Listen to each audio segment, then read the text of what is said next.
Hello friends, welcome to Arya Socio Academy. Please like, share and subscribe my channel and also press bell icon. Hello friends, welcome to Arya socio academy. उम्मीद है आप सभी अच्छे होंगे, स्वस्थ रहिए और अपने आप को हमेशा स्टडी से जुड़े रहिए। आज यहाँ हम लोग विवाह संबंधित कुछ महत्वपूर्ण कथन को देखेंगे। चलिए शुरू करते हैं। सबसे पहले है औद्योगिक समाज में परिवार का कोई मतलब नहीं। औद्योगिक समाज में परिवार का कोई मतलब नहीं है, यह कथन लिंच महोदय का, एडमंड लिंच। दूसरा है परिवार ही सारे असंतोष की जड़ है, यह भी एडमंड लिंच महोदय ने कहा है। शोषी समाज में परिवार एक वैचारिक अनुकूलन की युक्ति है। शोषी समाज में परिवार एक वैचारिक अनुकूलन की युक्ति है, यह बात एंजल्स महोदय ने कही है। परिवार एक दमनकारी व समाज विरोधी संस्था है, वैरेट एवं मिक्तोस ने कहा है।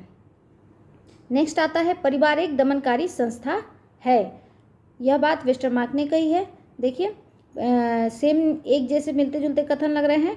परिवार एक दमनकारी संस्था है, वेस्टरमार्क ने कहा, और दूसरा परिवार एक दमनकारी है प्लस इन्होंने समाज विरोधी संस्था कहा है। तो याद रखिएगा, दो बात, दमनकारी और विरोधी संस्था कौन कहेंगे? बैरेट और मिक्तोस कहेंगे। नेक्स्ट, परिवार पूंजीवादी समाज का अवलंबना है। पूंजीवादी समाज की बात कौन करेगा? मार्क्स महोदय ही करेंगे। तो परिवार पूंजीवादी समाज की अवलंबना है। नेक्स्ट आता है दाम्पत्य मूलक परिवार दमनकारी तथा उत्पीड़क है। ई जेरेंस्की, यह बात कौन कहते हैं?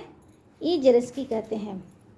यदि परिवार मनुष्य की प्राणीशास्त्रीय आवश्यकताओं की समुचित व्यवस्था न करे तो समाज का अस्तित्व मिट जाएगा। यदि परिवार मनुष्य की प्राणीशास्त्रीय आवश्यकताओं की समुचित व्यवस्था न करे तो समाज का अस्तित्व मिट जाएगा, यह बात कौन कहता है? गुडे महोदय कहते हैं। परिवार संगठन की ऐसी आधारभूत इकाई जिसकी रचना विवाह दंपति तथा उनकी आश्रित संतानों द्वारा होती है उसे नाभिक परिवार कहते हैं। नाभिक परिवार की एक परिभाषा है यहाँ कि पारिवारिक संगठन की ऐसी आधारभूत इकाई, परिवार क्या है?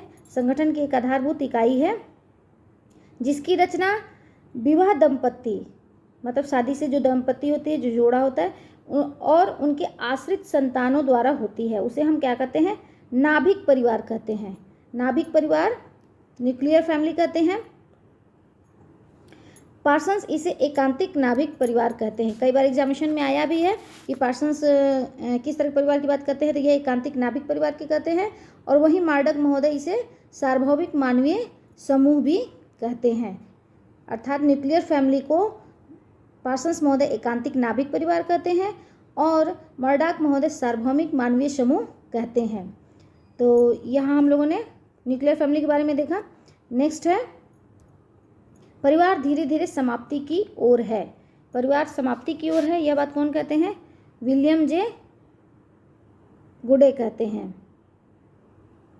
परिवार को सर्वोत्तम रूप से एक संघर्ष के केंद्र के रूप में समझा जाता है।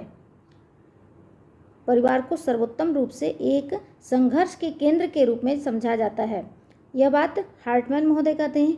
एक स्त्री परिवार की अंतिम बिंदु है। एक स्त्री को परिवार की अंतिम बिंदु कौन मानते हैं? हेनरी मैन मानते हैं। एक स्त्री का नाम वंशावली की उस शाखा या प्रशाखा को समाप्त कर देता है जिसमें वह नाम आता है। एक स्त्री का नाम वंशावली की उस शाखा या प्रशाखा को समाप्त कर देता है जिसमें वह नाम आता है, यह कथन हेनरी मैन महोदय का ही है। प्राचीन समाज की इकाई परिवार थी जबकि आधुनिक समाज की इकाई व्यक्ति है। प्राचीन समाज में समाज की इकाई क्या माना जाता था? परिवार को माना जाता था, जबकि आधुनिक समाज में समाज की इकाई कौन हो गया? व्यक्ति को माना जाता है, यह बात हेनरी मैन महोदय कहते हैं। परिवार लगभग एक अस्थायी समिति है जो पति पत्नी से निर्मित होता है, चाहे उसे संतान हो अथवा न हो। अर्थात परिवार में क्या है? एक अस्थायी समिति मानते हैं और जो पति पत्नी से निर्मित होता है, जिसमें बच्चे हों या न हो, लेकिन यह एक अस्थायी समिति के रूप में मानते हैं। यह बात कौन मानता है? आकबर्न और निमकाफ महोदय मानते हैं। नेक्स्ट हम लोग देखते हैं परिवार का जन्म पुरुष के आधिपत्य और ईर्ष्या की भावना के कारण हुआ है। परिवार की उत्पत्ति का कारण पुरुष की आधिपत्य और ईर्ष्या को मानते हैं कौन? डार्विन महोदय मानते हैं। नेक्स्ट है परिवार को एक सार्वभौमिक संस्था कहा। परिवार को सार्वभौमिक संस्था कौन कहता है? मर्डाक महोदय कहते हैं। वर्तमान में संरचनात्मक दृष्टि से संयुक्त परिवार घटे हैं, किंतु प्रक्रियात्मक दृष्टि से अब भी संयुक्त परिवार की संख्या कम नहीं हुई है। कहते हैं कि वर्तमान समय में अगर देखें तो परिवार जो है, संयुक्त परिवार की संख्या कम हुई है, लेकिन प्रक्रियात्मक दृष्टि से जो संयुक्त परिवार का जो प्रकार है उसके अनुरूप अगर देखते हैं तो आज भी संयुक्त परिवार की संख्या कम नहीं हुई है। तो यह बात कौन कहता है? गोरे और AR देसाई महोदय ये बात बोलते हैं। नेक्स्ट देखते हैं, परिवार का कानूनी आधार विवाह है। यह बात लूसी मेयर महोदय कहते हैं। विवाह ही नातेदारी व्यवस्था का फाउंटेन हेड है।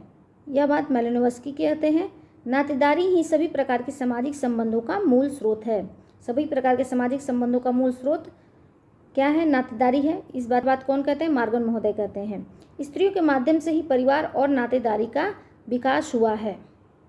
स्त्रियों के माध्यम से ही परिवार और नातेदारी का विकास हुआ है।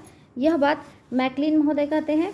परिवार बृहत्तर सामाजिक संस्था की मौलिक सहयोगी आधारशिला है।